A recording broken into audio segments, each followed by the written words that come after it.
नमस्कार प्यारे बच्चों, ये है आपकी डे 39 एंड 40 की संख्याओं से खेल वाली वर्कशीट।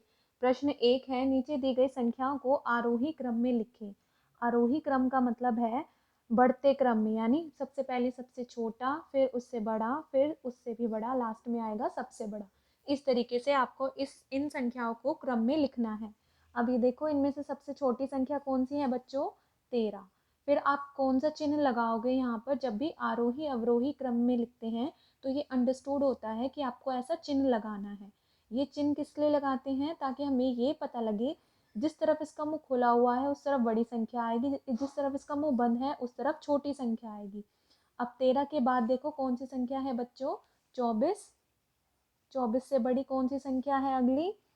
इसमें आएगी 44, उसके बाद 56, उसके बाद 78। अगले प्रश्न में देखो 37, 78, 99, 62, 71। तो इसमें आएगी सबसे पहले 62, फिर इसमें सबसे पहले आएगी 37। 37, फिर आएगी, ये वाला चिन्ह लगाएंगे, फिर आएगा यहाँ पर 62, फिर आएगा 71, फिर आएगा 78, फिर आएगा 99, 99। अगला प्रश्न देखो, इसमें सबसे छोटी संख्या है 15, उसके बाद 42 या 49 में से कौन सी है? 42, फिर 49, फिर 56, फिर 71। इस तरीके से। अगले प्रश्न में देखो, दी गई संख्याओं में रेखांकित अंक का स्थान और उसका स्थानीय मान बताएं। देखो, हमने पहले भी हमने समझाया था कि संख्या में जो ये आखिरी स्थान पर कोई भी संख्या होती है वो इकाई स्थान माना जाता है, और इससे अगला दहाई स्थान, इससे अगला माना जाता है सैकड़ा, फिर इससे अगला हजार, इस तरीके से, फिर 10,000, इस तरीके से करके होती है। आपके यहाँ पे सिर्फ इकाई और दहाई को ही बताया गया है। इकाई को इंग्लिश में वंस कहते हैं, दहाई को टेंस कहते हैं, ones place and tens place. अब ये देखो स्थान है, तो अब 4 के नीचे अंडरलाइन है, रेखा 4 के नीचे आपको 4 का स्थानीय मान बताना है और उसका स्थान बताना है।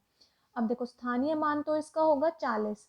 जैसे हम इसको विस्तारित रूप में लिखते थे, तब हम दाएं स्थान पर जो संख्या होती थी उसके पीछे 1 0 लगाते थे, सैकड़ा स्थान पर जो होती थी उसके पीछे 2 0 लगाते हैं। ठीक है, और इसका स्थान है दहाई, तो आपको इस तरीके से बताना है। इसका स्थान क्या हो गया? दहाई। 4 का स्थानीय मान क्या हो गया? 40। अब ये देखो 58 है, 58 है, इसमें 8 का स्थान क्या है बच्चों? इकाई, और इसका स्थानीय मान क्या हो गया? सिर्फ 8। इकाई स्थान वाली संख्या को सिर्फ ऐसे लिखेंगे, अगर दाएं स्थान पर होती तो 80 आता। अब ये देखो 4 है, 4 का क्या आएगा? इकाई, इकाई स्थान है, और इसका स्थानीय मान क्या हो जाएगा? 4। 3 देखो, 3 का स्थान क्या है? दहाई, तो आप यहाँ बताओगे दहाई, और इसका स्थानीय मान लिखोगे 30। 82 का देखो, इसका स्थान है दहाई, और इसका स्थानीय मान क्या हो जाएगा? 80। इस तरीके से आपको इस प्रश्न को पूरा करना है। अगला प्रश्न देखते हैं, चिन्हों को समझते हुए हल करें। अब ये देखो 36 है, इसमें कोई संख्या जोड़ी होगी तब जाके 56 आया है। अभी देखो 56 कैसे आया होगा 36 में? तो हम क्या करेंगे बच्चों, अगर हमने पहले भी डिस्कस किया है कि दो संख्याओं का जोड़ दिया हुआ हो और उनमें से एक संख्या दी हुई हो, दूसरी संख्या निकालने के लिए हम उसके जोड़ में से दी गई संख्या घटा देते हैं। तो 56 में से 36 घटा दो, 6 में से 6 जाएंगे 0, और 5 में से 3 जाएंगे 2। आप यहाँ रफ में यहाँ साइड में करके भी देख सकते हो, 6 3 36 ही आएगा। ये वाला देखो 22 है और 68 है, तो 68 में से 22 घटा दो, 8 में से 2 गए 6, 6 में से 2 गए 4। आपको आपका आंसर ठीक आ रहा है या नहीं वो चेक करने के लिए आप इन दोनों को फिर से जोड़ के देखो, 6 2 8, 4 2 6, यानी आपका आंसर ठीक है। अभी देखो 58 में क्या घटाएं कि 20 आ जाए? तो 58 में 20 लाने के लिए हमें क्या करना पड़ेगा? देखो, जब भी हम घटा वाले सवाल करते हैं उसमें हमें उनका डिफरेंस यानी घटाकर जो आता है वो बताया हुआ होता है, और एक संख्या दी हुई होती है, तो बड़ी वाली संख्या में से जो इनके माइनस करके दिया हुआ है वो संख्या घटा देते हैं। अभी घटाओ, 58 में से 20 घटा दो, 8 में 0 गए 8, 5 में से 2 गया 3। ये वाला प्रश्न आपको खुद करना है और आपको कमेंट बॉक्स में इसका आंसर बताना है। अभी देखो 15 है प्रश्न 4 में। 15 को किस तरीके से हम लिख सकते हैं? 20 में से 5 गए तब भी 15 लिख सकते हैं। 8 में 7 जोड़ेंगे, 6 में 9 जोड़ेंगे, 3 को 5 से गुना, ऐसे इसी तरीके से आपको जो है 64 और 84 का बताना है। 64 और 84 का बताना है। ये देखो किस किस तरीके से लिख सकते हैं हम इसको। 60 जमा 4 भी लिख सकते हैं, है ना। 70 घटा 6 भी लिख सकते हैं जब भी 64 आएगा। और कैसे लिख सकते हैं इसको? 16 को जब हम 4 से गुना करेंगे तब भी 64 आएगा। और देखो क्या कर सकते हैं हम, और 128 को 2 से भाग करो तो भी 64 आएगा। और देखो 64 को हम कैसे लिख सकते हैं? हम 30 में 34 जमा करेंगे तब भी 64 आ सकता है।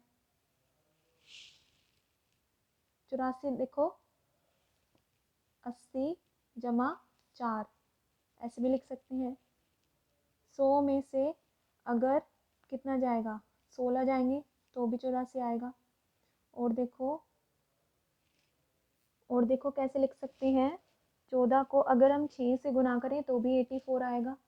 और देखो अगर 168 को 2 से भाग दें तो भी 84 आएगा। और यहाँ पर आपको अपने हिसाब से भी लिख सकते हो, या फिर आप 40 में जब 44 जोड़ोगे तो भी 84 आएगा, 84 आएगा। तो आप अपने हिसाब से, इनके अलावा आपको कोई और तरीका आप मिलता है जिससे 64 और 84 आए, आप उस हिसाब से भी इसको लिख सकते हैं। अगला देखते हैं। प्रश्न 5 दिया हुआ है, एक बगीचे में आम के 15, अमरूद के 23 तथा लीची के 18 पेड़ हैं, तो बताएं उस बगीचे में कितने पेड़ हैं। उस बगीचे में कितने पेड़ हैं, इसका मतलब क्या हुआ? हम तीनों को जोड़ देंगे। तो 15 में 23 और 18 को जोड़ दो, क्या आएगा?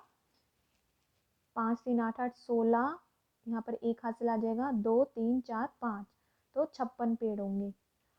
सेकंड है, लीची के पेड़ अमरूद के पेड़ से कितने कम है। ये देखो लीची के 18 पेड़ हैं, अमरूद के 23 पेड़ हैं। अगर बच्चों किसी भी क्वेश्चन में ये पूछा हो ना कोई चीज़ कितनी कम है कितनी ज़्यादा, तो आप उनको घटा दो, बड़ी वाली संख्या में से छोटी वाली संख्या घटा दो। यहाँ पर डालो 2, तो 23 में से 18 घटाओ 5। प्रश्न 6 देखो, साबुन की एक टिकिया 10 रुपए की मिलती है, ऐसे ही कितने साबुन की 7 टिकिया कितने रुपए में मिलेगी। देखो एक के बारे में पता है, हमें 7 के बारे में निकालना है, तो हम क्या करेंगे? गुना। तो 70 टिकिया मिलेंगी, 70 रुपए की 7 टिकिया मिलेंगी, सॉरी। इस तरीके से आपको करना है। अच्छा प्रश्न 7 देखो, रमेश के पास 24 सेब हैं, वह एक टोकरी में 4 सेब रखना चाहता है, तो बताएं उसे कितनी टोकरियों की आवश्यकता होगी। अब यहाँ देखो 24 सेब हैं, 4 सेब वो एक टोकरी में रखता है, तो अब वो कितनी टोकरी में रखेगा। इस सिचुएशन में हम बच्चों क्या करेंगे? भाग करेंगे। 24 को 4 से, 4 6 24, यानी कितनी टोकरियों की आवश्यकता होगी? 6 टोकरियों की। अगला देखो, 15 मीटर तार की कीमत 60 रुपये है, तो बताओ 1 मीटर की कितनी होगी। देखो ज़्यादा की बताई गई है, एक की निकालनी है, तो क्या करेंगे? भाग करेंगे 60 को 15 से, 15 चौके 60 मीटर कीमत होगी, सॉरी 4 रुपये कीमत होगी, मीटर नहीं रुपए। तो 1 मीटर की कितनी कीमत होगी? 4 रुपये। इस तरीके से आपको प्रश्न हल करने हैं। अगर किसी प्रश्न में कोई प्रॉब्लम आती है तो आप कमेंट सेक्शन में कमेंट करके भी पूछ सकते हो। Thank you.